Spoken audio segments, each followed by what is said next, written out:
আল্লাহ বলছে ইন্নাহুম ইয়ারাউনাহু বাঈদা, তারা এই আযাবকে দূরে মনে করে অনেক দূর, কবে না কবে হবে এই আযাব। ওয়া নারাহু করিবা, আল্লাহ বলছেন যে আমি এটাকে কাছে দেখছি, কাছের নিকটে। তারা বলছে ইন্নাহুম ইয়ারাউনাহু বাঈদা, তারা বলছে এই আযাব এটা তো অনেক দূরে, কবে হবে এই আযাব। ওয়া নারাহু করিবা, আল্লাহ বলছে যে এটা তো নিকটে, আমি দেখতে পাচ্ছি। ইয়াউমা তাকুনুস সামাউ কালমুহল, টুকনগরবাসী দেখো, কোরআন যদি তোমার উপকারে না আসে তুমি শেষ, তোমার নিরাপত্তা দানকারী আর কেউ থাকবে না। যেদিন এই আযাব আসবে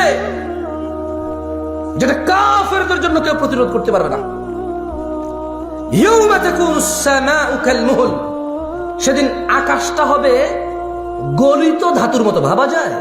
একটু ভাবো, অনুভব করো। তোমার এই হৃদয় কার দেওয়া? এই হৃদয়ের অনুভূতি কার?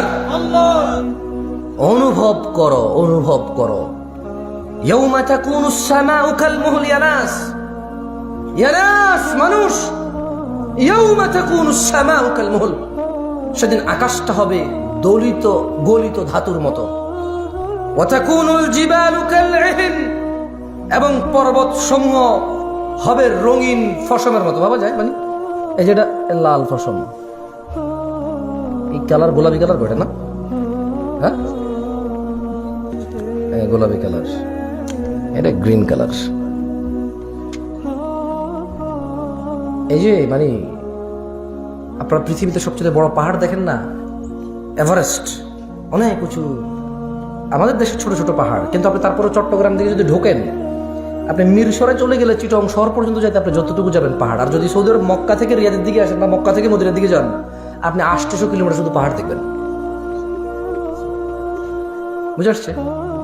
এই সব পাহাড় আল্লাহ বলছে যে এই সব পৃথিবীতে যত পাহাড় আছে এগুলো এরকম রঙিন ফসলের মতো হবে।